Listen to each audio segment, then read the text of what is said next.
Hello students, आज हम लोग यूनिट एंड डायमेंशन का लेक्चर 3 जानने वाला है, यानी मात्रक तथा विमाई जो चैप्टर पढ़ा रहे थे उसका लेक्चर 3। और आज का जो लेक्चर है इसमें हम लोग मात्रक के बारे में जानेंगे। जनरली जो लंबाई का प्रायोगिक मात्रक है उसके बारे में जानेंगे, ठीक है।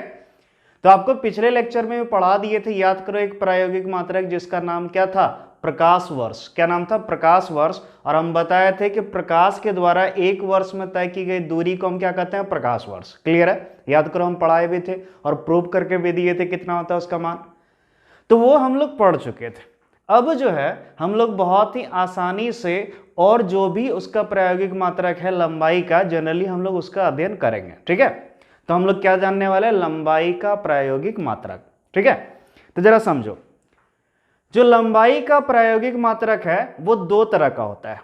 सबसे पहला जो होता है वो होता है बड़े लंबाई मापने के लिए, जैसे मान लो बहुत ज्यादा लंबाई, जैसे मान लो यहां से सूर्य का दूरी है, यहां से मंगल ग्रह का दूरी है, यानी जब बहुत लंबा जब दूरी मापते हैं तो ज्यादा लंबाई मापने के लिए जो मात्रक होता है वो बड़ा लंबाई का मात्रक होता है, वो जानेंगे। उसके फिर हम लोग जानेंगे छोटा छोटा लंबाई, ठीक है, एकदम छोटा, यानी छोटा लंबाई मापने के लिए जो प्रायोगिक मात्रक है उसके बारे में भी जानेंगे। क्लियर है?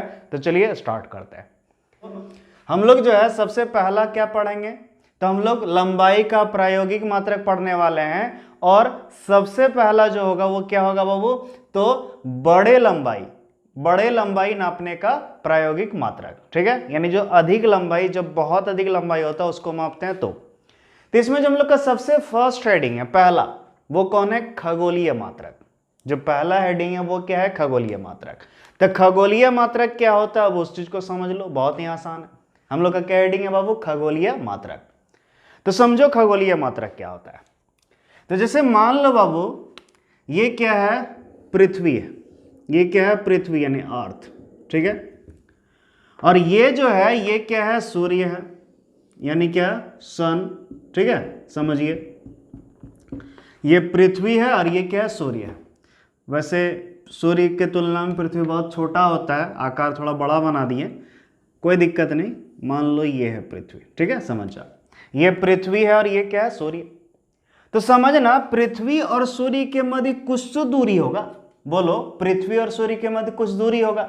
वैसे याद रखिएगा, इसके मध्य जो दूरी है वो समान नहीं रहता, उसका मान हमेशा बदलते रहता है। क्यों? क्योंकि जब कभी भी पृथ्वी सूर्य के चारों ओर घूमता है तो उसका जो दूरी है वो लगातार बदलते रहता है। क्यों? समझिए इसके पीछे कारण क्या है।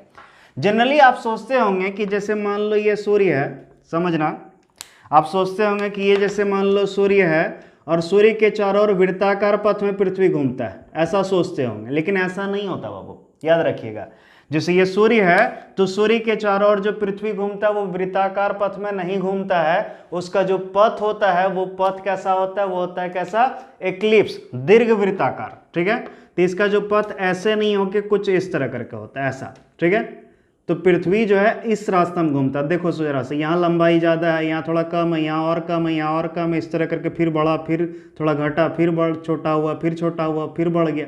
तो यहाँ जो लगातार है सूर्य और पृथ्वी के मध्य जो दूरी है वो देखिए वो लगातार क्या हो रहा है? बदल रहा है।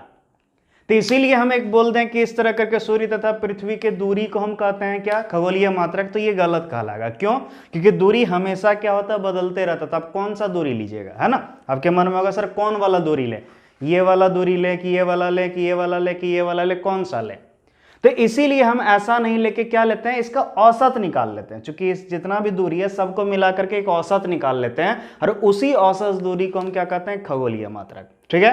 तो याद रखिएगा, पृथ्वी और सूर्य के मध्य औसत दूरी, कौन दूरी? औसत, याद रखिएगा, क्योंकि इसका मान हमेशा बदलते रहता है इसलिए औसत लेना है, ठीक है। फिर समझना, पृथ्वी तथा सूर्य के मध्य औसत दूरी जो होता है उसी औसत दूरी को हम क्या कहते हैं बाबू? खगोलीय मात्रक कहते हैं। आसान सा चीज है, याद रखिएगा, पृथ्वी तथा सूर्य के मध्य औसत दूरी को हम क्या कहते हैं? खगोलीय मात्रक कहते हैं। क्लियर है? और याद रखिएगा इसका जो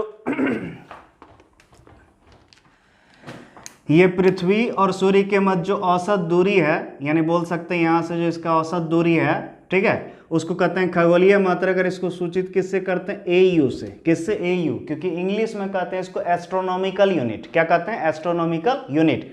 और याद रखिएगा, एक खगोलीय मात्रक यानी 1 एस्ट्रोनॉमिकल यूनिट बराबर कितना होता है? जरा ध्यान समझना, तो ये होता है 1.496, याद रखिएगा 1.496 into 10 to the power 11 metre. क्या होता है बाबू? 1.496 into 10 to the power 11 metre, जिसको हम लगभग में 1.496 को बोलो 1.5 बोल सकते हैं कि नहीं, तो इसीलिए इसको क्या बोल देते हैं बाबू? 1.5 into 10 to the power 11 metre. तो याद रखिएगा ये खगोलीय मात्रक का मान है, ठीक है। तो याद रखिए एक खगोलीय मात्रक बराबर कितना? 1.496 into 10 to the power 11 metre या 1.5 into 10 to the power 11 metre. समझ में आया? क्लियर है? और ये क्या होता है? पृथ्वी और सूर्य के मध्य औसत दूरी होता है। क्लियर है? आ गया समझ में? तो ये था आपका खगोलीय मात्रक, ठीक है। तो ये हो गया आपका खगोलीय मात्रक, क्लियर, ठीक है। अब हम लोग दूसरा प्रायोगिक मात्रक की ओर जाएंगे, जो क्या था? प्रकाश वर्ष। कौन था? प्रकाश वर्ष, ठीक है। तो ये था आपका कौन? खगोलीय मात्रक। अब हम दूसरा क्या जानेंगे? प्रकाश वर्ष।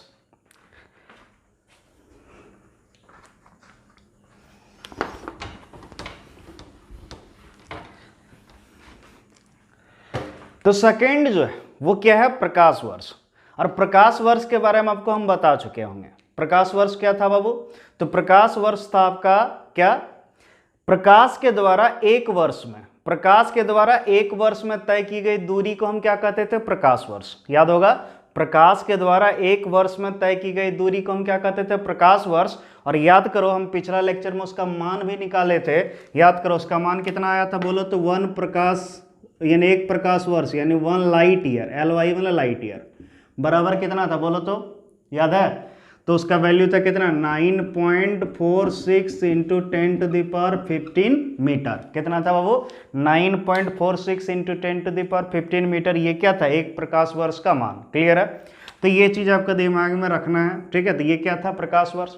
तो इसके बारे में आप समझा चुके थे, इसीलिए इसके बारे में ज्यादा डिटेल से अब नहीं जाएंगे, चूंकि पिछला लेक्चर में ही हो चुका है, ठीक है। अब आगे बढ़ते हैं। तो इसका जो तीसरा मात्रक है, तीसरा प्रायोगिक मात्रक बड़ी लंबाई मापने के लिए, वो है पारसेक। क्या है? पारसेक। समझिए हेडिंग क्या है? पारसेक।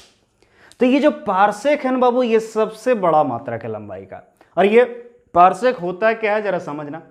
तो पारसेक समझने के लिए थोड़ा बहुत हम लोग को कैलकुलेशन सीखना होगा, तुरंत समझ में आ जाएगा। एक छोटा सा चीज सिखाएंगे, उसको सीख जाइए तब समझ में आ जाएगा। जैसे मान लो ये क्या है? ये तल है, ये क्या है? एक समतल है। और यहां पर हम खड़े हैं और यहां से देख रहे हैं। तो मान लो यहां से ऐसे करके देख रहे हैं, ये कितना कौन बना रहा है? यहां से यहां, ये मान लो 1 सेकेंड। कितना? 1 सेकेंड, ठीक है। 1 सेकेंड। तो बोलिएगा सर कौन को रेडियन में नापते हैं, सर डिग्री में नापते हैं, सेकेंड क्या होता है? तो सेकेंड भी होता है, क्या होता है आप आगे समझ जाइएगा। अभी समझिए कि ये जो कौन है 1 सेकेंड है। तो सोचो ये इस तरह करके जैसे दूर जाता जाएगा, इमेजिन करो ये अभी यहां पर है, ठीक है। ये अभी हम इस जगह लेंगे तो यहाँ का कुछ चाप होगा सिर्फ इतना। सोचिए जरा सा और लेंगे, ये मान लो इस तरह करके ऐसे बढ़ते गए, ठीक है। इस तरह करके ये चलते रहा, तो जैसे जैसे दूर जाएंगे वैसे वैसे क्या होगा? इस चाप का मान बढ़ता जाएगा, इस तरह बढ़ता जाएगा, बढ़ता जाएगा, है ना। जैसे जैसे दूर जाएंगे वैसे बढ़ता जाएगा। तो कभी न कभी तो बोलो इस चाप का मान, यानी ये जो है चाप इसको कहते हैं, इस चाप का मान बताओ एक खगोलीय मात्रक यानी एक एस्ट्रोनॉमिकल यूनिट के बराबर होगा कि नहीं? तो जिस बिंदु पर ये जो चाप है कितना हो गया? एक खगोलीय मात्रक के बराबर। तो उस बिंदु से, जिस बिंदु पर हम खड़े जहां से देख रहे हैं, यहां से यहां तक का जो दूरी है, इसी दूरी को हम क्या कहते हैं? 1 पारसेक। क्या कहते हैं? 1 पारसेक। क्लियर है? समझ में आ गया? इसको दूरी को हम क्या कहते हैं बाबू? 1 पारसेक यानी 1 पारसेक, ठीक है। इसको बोलते हैं 1 पारसेक, ठीक है। तो याद रखिए किसी बिंदु से वह दूरी जब कितना कोण बन रहा हो? 1 डिग्री, सॉरी 1 सेकेंड। कितना? 1 सेकेंड। तो 1 सेकेंड का कोण बन रहा हो, तो उस कोण के द्वारा अगर चाप कितना हो? एक खगोलीय मात्रक यानी 1 एस्ट्रोनॉमिकल यूनिट के बराबर अगर चाप बनता है तो उसी को हम क्या कहते हैं? 1 पारसेक। क्या कहते हैं? 1 पारसेक, ठीक है। अब और अच्छे समझ लो, इसको अच्छा सा फिगर बना देते हैं, समझ जाइएगा। तो जैसे मान लो ये बिंदु है और यहां से हम कितना कोण बना रहे हैं? ये कोण है कितना? 1 सेकेंड, ठीक है। ऐसे लिखते हैं, एक इसके ऊपर 2 डैश देंगे तो इसको कहते हैं सेकेंड। और ये जो कौन बन रहा है ये क्या है, 1 सेकेंड है। और ये जो है दूरी, इसको चाप कहते हैं, ये कितना है, 1 एस्ट्रोनॉमिकल यूनिट यानी 1 एस्ट्रोनॉमिकल यूनिट यानी 1 खगोलीय मात्रक। तो इस बिंदु से इसका जो दूरी है, यही दूरी को हम क्या बोलेंगे बाबू, तो इसको बोलेंगे 1 पारसेक। क्लियर है, आ रहा समझ में? तो ये था आपका क्या, 1 पारसेक। ठीक है, और याद रखिएगा दूरी मापने का सबसे बड़ा मात्रक है, इससे बड़ा मात्रक हम जनरली प्रयोग नहीं करते हैं, सबसे बड़ा मात्रक यही है। ठीक है, अब देखते हैं इसका मान कितना होता है। तो जब आप इसका निकालिएगा, सॉल्व कीजिएगा, कैलकुलेट कीजिएगा, जरूरी नहीं है हम लोग को कैलकुलेट करना, सिर्फ याद रखना है। लेकिन अगर आपको कैलकुलेट करने का मौका मिल जाए कभी कर लीजिएगा। तो याद रखिएगा 1 पारसेक बराबर, ठीक है, 1 पारसेक बराबर होता है कितना, तो ये होता है 3.1 इंटू 10⁻16 मीटर। याद रहेगा कितना होता है बाबू, 1 पारसेक बराबर 3.1 इंटू 10⁻16 मीटर। और याद रखिएगा ये सबसे बड़ा मात्रक है, ये जो है लंबाई मापने का सबसे बड़ा मात्रक कौन है, पारसेक। तो पारसेक क्या होता है आप समझ भी चुके होंगे क्लियरली। ठीक है,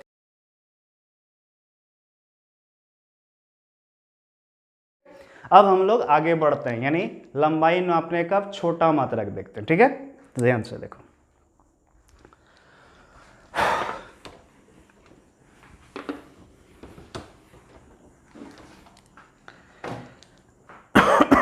अब हम लोग लंबाई मापने का, यानी छोटा लंबाई, बहुत कम लंबाई मापने का प्रायोगिक मात्रक देखेंगे।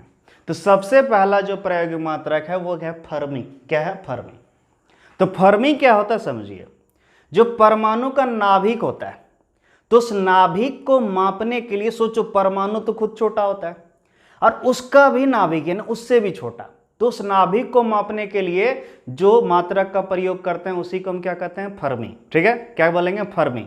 और इसको फेम्टोमीटर भी कहते हैं, क्या कहते हैं, फेम्टोमीटर। और याद रखिएगा जो 1 फर्मी या 1 फेम्टोमीटर जो होता है वो क्या होता है, वो होता है 10⁻⁻15 मीटर। याद रखिए 1 फर्मी, क्या बोले, 1 फर्मी 1 फर्मी इक्वल टू होता है कितना, 10⁻⁻15 मीटर। ये क्लियर है, तो इसको क्या कहते हैं, 1 फर्मी। तो ये पहला जो है वो मात्रक पढ़ा है, छोटा लंबाई मापने का मात्रक। क्लियर है, अब हम लोग इससे आगे बढ़ेंगे। तो दूसरा जो है वो होता है एंगस्ट्रॉम। क्या होता है, दूसरा होता है एंगस्ट्रॉम। तो चलिए समझते हैं एंगस्ट्रॉम क्या है। देखिए एंगस्ट्रॉम, जैसे आप जानते होंगे तरंग, क्या जानते होंगे, तरंग। तरंग कैसे चलता है, वो इस तरह करके चलता है, ये ऐसे। तो ये जो तरंग है, इस तरंग का ये वाला भाग कहलाता है श्रिंग। क्या कहलाता है, श्रिंग। ऊपर वाला जो है ये कहलाता है श्रिंग, और जो नीचे वाला ये क्या कहलाता है, गर्त। ठीक है, ये श्रिंग है, ये गर्त है, ये श्रिंग है, ये गर्त है, ये श्रिंग है, फिर गर्त बनेगा।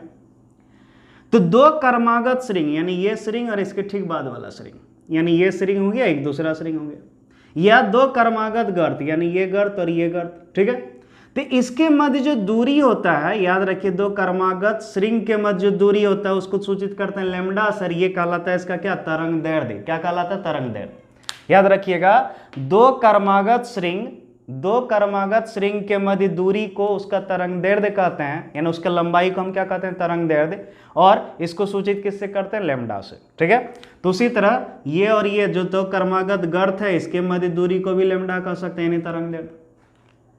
तो ये जो हम तरंग बनाए, इतना बड़ा बनाए, एक्चुअली ये इतना बड़ा होता नहीं, ये बहुत छोटा होता है। इतना छोटा होता है सोचिए आप देख भी नहीं सकते। तो याद रखिए जो तरंग दैर्ध्य हम लोग मापते हैं, तो तरंग दैर्ध्य मापने के लिए तरंग का जो तरंग दैर्ध्य मापते हैं, तरंग दैर्ध्य मतलब तरंग का लंबाई, ये चूंकि बहुत छोटा होता है तो इसीलिए इसको मापने के लिए जो मात्रक होगा वो भी बहुत छोटा होगा। तो वही मात्रक क्या होता है, एंगस्ट्रॉम। तो याद रखिए एंगस्ट्रॉम का प्रयोग किस लिए करते हैं, तरंग के तरंग दैर्ध्य को मापने के लिए। क्लियर है, और याद रखिएगा एंगस्ट्रॉम को जो सूचित करते हैं, ठीक है, एंगस्ट्रॉम को बाबू जो सूचित करते हैं वो किससे करते हैं, ए के ऊपर इस तरह करके बिंदा लगा देते हैं, तो ये होता है एंगस्ट्रॉम। और याद रखिए 1 एंगस्ट्रॉम बराबर कितना होता है, तो होता है 10⁻⁻10 मीटर। याद रहेगा कितना होता है, 1 एंगस्ट्रॉम बराबर 10⁻⁻10 मीटर। क्लियर है, तो ये था आपका क्या, एंगस्ट्रॉम यानी पहला। ठीक है, अब हम लोग, सॉरी ये दूसरा था, अब हम लोग देखेंगे क्या, नैनोमीटर। जो तीसरा है प्रायोगिक मात्रक उसका नाम क्या है, नैनोमीटर। तो चलिए समस्या है कि नैनोमीटर क्या होता है, ध्यान समझना। तो थर्ड जो है उसका नाम क्या है बाबू, नैनोमीटर। तो जो नैनोमीटर है, याद रखिए नैनोमीटर भी किसके लिए प्रयोग होता है, तो नैनोमीटर का भी प्रयोग होता है लंबा तरंग का तरंगदैर्ध्य मापने के लिए। यानी जो एंगस्ट्रॉम है और नैनोमीटर दोनों का उपयोग किस लिए करते हैं हम लोग, तरंग के तरंगदैर्ध्य मापने के लिए, ठीक है। और याद रखिएगा जो एक नैनोमीटर होता है, याद रखिएगा 1 नैनोमीटर कितना होता है बाबू, तो ये होता है 10⁻⁹ मीटर। कितना होता है, 10⁻⁹ मीटर। तो ये क्या है आपका बाबू, नैनोमीटर, ठीक है। तो ये था आपका क्या, नैनोमीटर, जो समझ में आ गया। अब जो अगला मात्रक है छोटा लंबाई मापने के लिए, जो अगला मात्रक है उसका नाम क्या है, माइक्रोन। क्या नाम है, माइक्रोन। तो चलिए समझते हैं माइक्रोन क्या होता है।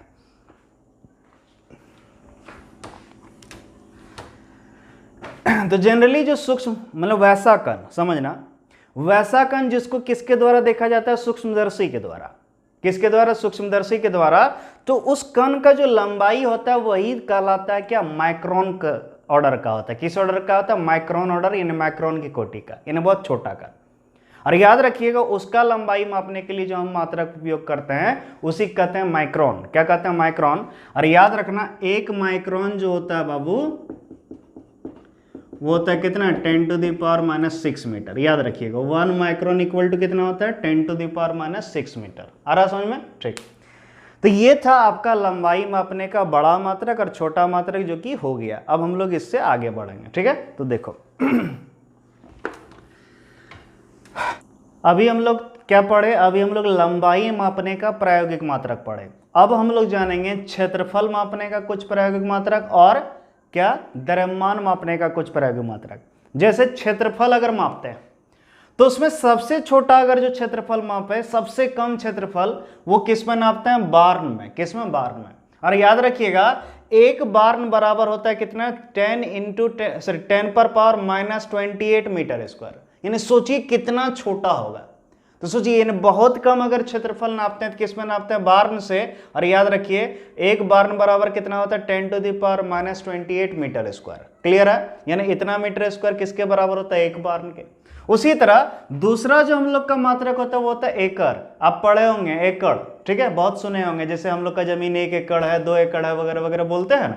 तो याद रखिए किसका मात्रक है, क्षेत्रफल का। और याद रखिए 1 एकड़ बराबर कितना होता है, 4047, यानी 4047 मीटर स्क्वायर। यानी एक ऐसा कोई प्लॉट है जिसका एरिया अगर इतना मीटर स्क्वायर है तो कितना हो जाएगा, उसको कहेंगे 1 एकड़। क्या कहेंगे, 1 एकड़, ठीक है। उसी तरह एक और मात्रक होता है हेक्टेयर। क्या होता है, हेक्टेयर। क्षेत्रफल नापने का क्या मात्रक होता है, हेक्टेयर। और हेक्टेयर कितना होता है, 10⁴ मीटर स्क्वायर, यानी 10,000 मीटर स्क्वायर। कितना, 10,000 मीटर स्क्वायर को कहते हैं हेक्टेयर। जनरली अगर इसको देखा जाए तो यानी ऐसा कोई प्लॉट हो जिसका ये हो 100 मीटर और इधर भी कितना 100 मीटर, यानी 100 मीटर लंबा 100 मीटर चौड़ा अगर कोई प्लॉट होगा यानी कोई जमीन होगा तो उसको क्या बोलेंगे, हेक्टेयर। तो समझ गए आप क्षेत्रफल मापने का मात्रक। तो उसी तरह और भी होता है किसका, द्रव्यमान मापने का प्रायोगिक मात्रक। यानी द्रव्यमान को भी नापने का कौन कौन मात्रक है, चलिए देखते हैं। तो सबसे पहला जो है वो है टन, जिसको आप लोग सुने होंगे। 1 टन नहीं देखे होंगे ट्रक वगैरह सब में कि इस ट्रक में 4 टन का सामान आता है, 5 टन का सामान आता है, इस तरह सुने होंगे। तो याद रखिए 1 टन मतलब 1000 केजी। कितना केजी, 1000 केजी। दूसरा जो मात्रक है क्विंटल, आप लोग सुने ही होंगे, बहुत ज्यादा इसका यूज करते होंगे। तो याद रखिए 1 क्विंटल बराबर कितना, 100 केजी। ये तो पता ही होगा। एक होता है स्लग, ठीक है। स्लग जो है ये जनरली इंजीनियर सब यूज करता है, जब कोई सीमेंट वगैरह मापता है तो बहुत कोई स्लग में बोला जाता है, ठीक है। तो याद रखिए 1 स्लग बराबर कितना होता है, 14.57 केजी, यानी 14.57 किलोग्राम। वो किसका होता है, 1 स्लग। तो 1 स्लग। अब बात करते हैं क्या, ये सबसे इंपॉर्टेंट CSL। CSL इसका हिंदी पूरा नाम है चंद्रशेखर लिमिट। क्या है, चंद्रशेखर लिमिट। और ये जो है द्रव्यमान मापने का सबसे बड़ा मात्रक है। इससे बड़ा मात्रक अभी तक नहीं खोजा गया है, ठीक है, या नहीं बना है। तो याद रखिए चंद्रशेखर लिमिट। और ये किसके बराबर होता है, तो सूर्य का जो द्रव्यमान है, किसका, सूर्य का, पृथ्वी का नहीं, सूर्य का। सोचिए सूर्य जो है उसका द्रव्यमान का 1.4 गुना, यानी 1.4 गुना किसका कर देंगे, सूर्य के द्रव्यमान का, तो वो क्या निकल जाएगा, एक चंद्रशेखर लिमिट। तो याद रखिए एक चंद्रशेखर लिमिट बराबर 1.4 इंटू सूर्य का द्रव्यमान होता है इतना, जिसको नहीं पता हो याद रख लीजिएगा कितना, 1.989 इंटू 10⁴ kg। क्लियर है।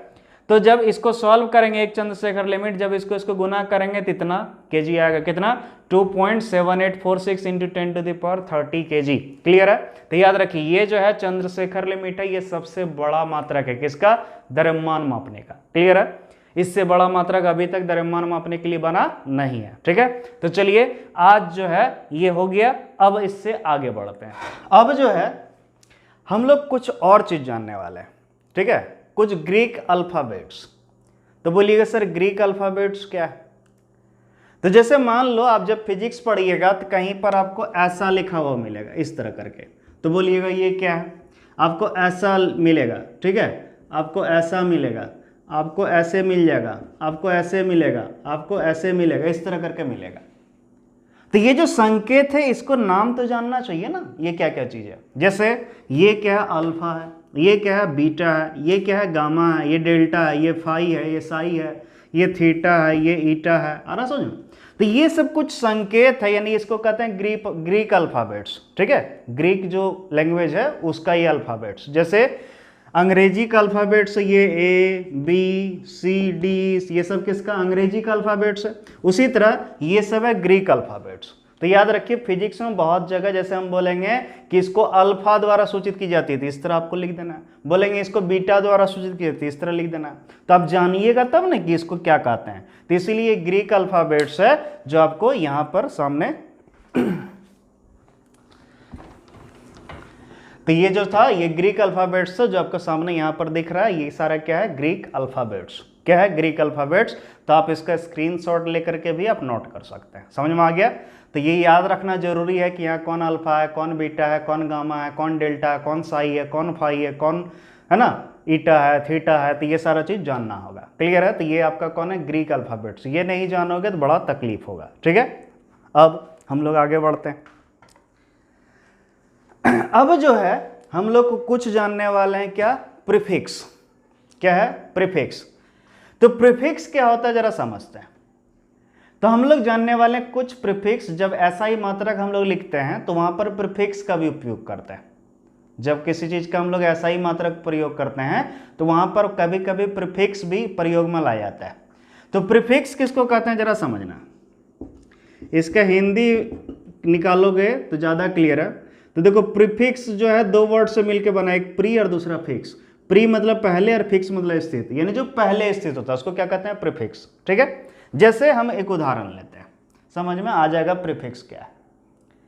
जैसे ध्यान समझना, जैसे हम लिखें कि किसी कण की लंबाई 4 माइक्रोन मीटर, 4 माइक्रोन मीटर यानी 4 μm।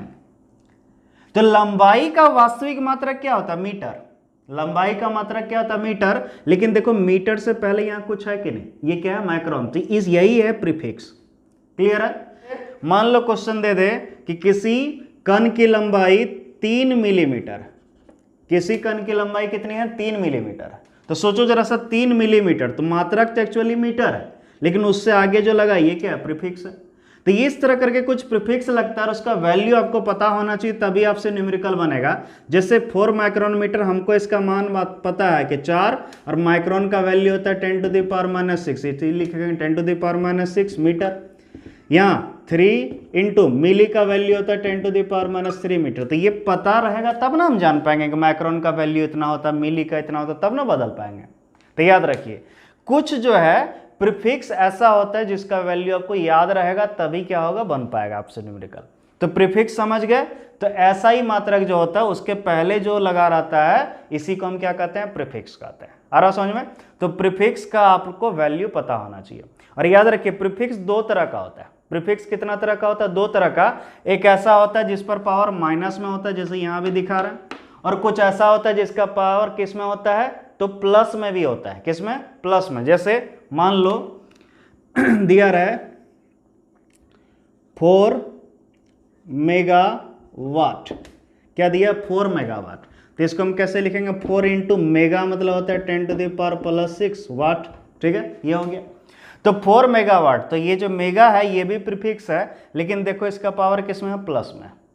तो याद रखिए वैसा प्रीफिक्स जिसमें पावर किस में हो, माइनस में, उसको बोलते हैं सब मल्टीपल्स। क्या बोलते हैं, सब मल्टीपल्स। और जिसका पावर प्लस में उसको क्या बोलते हैं, मल्टीपल्स। क्या बोलते हैं, मल्टीपल्स। याद रखिए जिसका पावर माइनस में उसको बोलते हैं सब मल्टीपल्स, और जिस पर प्लस उसको क्या कहते हैं, मल्टीपल्स। क्लियर है। तो याद रखिए प्रीफिक्स कितना तरह का होता है, दो तरह का, एक होता है मल्टीपल्स, दूसरा होता है सब मल्टीपल्स। क्लियर है। तो प्रीफिक्स तो होता बहुत सारा है, ठीक है, बहुत सारा प्रीफिक्स होता है जो आपको अभी तुरंत हम बता रहे हैं। ये देखिए स्क्रीन पर जो आ रहा है, ध्यान से देखिए, दिख रहा पूरा टेबल। तो ये जो है बाबू, तो यही आपका क्या है, प्रीफिक्स का टेबल। इसमें सबका हम वैल्यू लिख दिए हैं वगैरह वगैरह, तो आपको ये याद रख लेना, आप इसका स्क्रीनशॉट ले लीजिए और याद रख लीजिए। ठीक है। लेकिन अगर ये याद नहीं भी रहे इतना सारा, तो हम सिंपल सा जो बताएंगे वो जरूर याद रखना, तो हो जाएगा। ठीक है, काम चल जाएगा। इतना सारा नहीं याद रख पाइएगा, सिंपल से जितना बताएंगे याद रखना उतना जरूर रखना है। तो चलिए स्टार्ट करते हैं। तो देखो, तो सबसे पहला हम इधर क्या ले रहे हैं, प्रीफिक्स ले रहे हैं। ठीक है, और इसका इधर क्या ले रहे हैं, वैल्यू ले रहे हैं। और आपको इस जो हम जितना लिखाएंगे इतना जरूर याद रखिएगा, तभी क्लियर होगा। तो पहला प्रीफिक्स जो ले रहे हैं ये कौन है, सेंटी। कौन है, सेंटी। इसका संकेत होता है छोटी सी, और इसका वैल्यू होता है कितना, 10⁻²। दूसरा प्रीफिक्स जो ले रहे हैं वो ले रहे हैं मिली। इसका संकेत है छोटी m, और इसका वैल्यू कितना होता है, वो 10⁻3।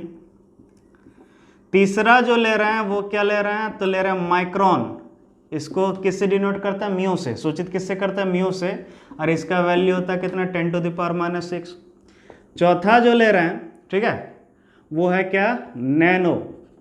क्या है, नैनो। इसको सूचित करते हैं छोटी n से, और इसका वैल्यू कितना होता है, 10⁻9। पांचवा जो होता है उसका नाम क्या है बाबू, पीको। इसको सूचित करते हैं छोटी पी से, और इसका वैल्यू कितना होता है, 10⁻- कितना, 12। ठीक है, तो ये हो गया। उसके बाद छठा जो ले रहे हैं वो ले रहे हैं किलो, जिसको सूचित करते हैं छोटी के से, और इसका वैल्यू कितना होता है, 10⁻3। सातवां जो ले रहे हैं वो क्या ले रहे हैं, मेगा। क्या ले रहे हैं, मेगा। इसको सूचित किससे करते हैं, एम से, और इसका वैल्यू कितना होता है, 10⁻6। और आठवां जो ले रहे हैं इसका नाम क्या है, गीगा। ठीक है, इसको जी से डिनोट करते हैं, और इसका वैल्यू कितना होता है, 10⁻9। आ रहा समझ में, 10⁻9। तो ये जो है आपका जो कितना लिखा हुआ, 8, ये अगर 8 याद रह जाएगा जनरली आपका काम चल जाता है, इतना नहीं। ठीक है, तो कम से कम ये 8 प्रीफिक्स को जरूर याद रखिएगा। ठीक है, अब हम इसको दिखाते हैं कैसे यूज करेंगे। ठीक है, समझो। तो एग्जाम्पल ले रहे हैं, आपको समझ में आ जाएगा। जैसे फर्स्ट, जिसे आपको क्वेश्चन में बोल दिया है कि किसी तार का लंबाई 3 सेंटीमीटर, कितना, 3 सेंटीमीटर। तो समझना लंबाई आपको को बोल दिया कितना, 3 सेंटीमीटर, यानी 3 cm। तो याद रखना न्यूमेरिकल जो बनाते हैं हम लोग वो बनाते हैं SI मात्रक में, और हमको चाहिए SI मात्रक का लंबाई होता है, लंबाई का SI मात्रक होता है मीटर, यानी हमको चाहिए मीटर में, और यहाँ दे दिया सेंटीमीटर। तो हम कैसे बदलेंगे, जरा ध्यान समझना। तो जरा ध्यान से देखो, 3 है तो पहले लिखेंगे 3, फिर किसका चिन्ह देंगे, इंटू का, फिर किसका चिन्ह देंगे, इंटू, यानी गुना में लिखेंगे सी मतलब सेंटी, और सेंटी का वैल्यू कितना है बाबू, 10⁻²। तो लिखेंगे कितना, 10⁻², और मीटर है तो मीटर। तो ये हो गया। जैसे दूसरा क्वेश्चन दे दिया है कि किसी तार का लंबाई, ठीक है, किसी तार का लंबाई कितना दे दिया है, तो दे दिया 2, ठीक है, 2 किलोमीटर। इमेजिन करो, जैसे दे दिया गया कितना, 2 किलोमीटर। ठीक है, तो जरा ध्यान से देखना। तो यहां देखो किलो, किलो का मतलब कितना होता है, 10⁻3। तो हम ऐसे लिख सकते हैं, ध्यान समझिए, 2 इंटू का चिन्ह देंगे किलो, किलो मतलब 10⁻3 मीटर, यानी हो गया 2 किलोमीटर, यानी 2 × 10⁻3 मीटर। ठीक है, तो ये हम इसलिए ये सब एग्जाम्पल लिए चूंकि ये तो आपको आता ही था। तो कैसे लिखते हैं समझ में आ गया। अब देखो और आगे, जैसे मान लो तीसरा क्वेश्चन ऐसा रहा, किसी कण का आवेश, किसी कण का आवेश, मान लो कोई कण है उसका आवेश है, ठीक है, किसी कण का आवेश 2 माइक्रोन कूलम है। कितना है? 2 माइक्रोन कूलम। मान लो क्वेश्चन में दे दिया किसी कण का आवेश 2 माइक्रोन कूलम है, ठीक है, इस तरह दे दिया। तो 2 माइक्रोन कूलम, और हम जानते हैं आवेश का मात्रक ऐसा ही मात्रक होता है कूलम, लेकिन यहां दे दिया माइक्रोन कूलम। तो भाई इसको कैसे जानेंगे? तो इसको सॉल्व करना होगा पहले, तब बन पाएगा हमसे क्वेश्चन। तो लिखेंगे 2, फिर इंटू का चिन्ह देंगे, फिर माइक्रोन है तो माइक्रोन का वैल्यू कितना होता है वो 10⁻⁻⁶। तो यहाँ लिखेंगे 10⁻⁶, और ये क्या है? कूलम है, तो लिखेंगे कूलम। तो इस तरह करके लिखा जाता है। समझ में आ गया? तो याद रखिए, ये अगर प्रीफिक्स याद रहेगा और उसका मान पता रहेगा तो आप सिंपल से आप किसी को भी बदल सकते हैं। तो न्यूमेरिकल बनाना हो जाएगा बहुत आसान। तो ये सब कुछ प्रीफिक्स था जो कि आप समझ चुके होंगे, ठीक है। अब जो है हम लोग इसके आगे का जो न्यूमेरिकल वगैरह है वो पढ़ेंगे अगला क्लास में, ठीक है। तो ध्यान से देखिए।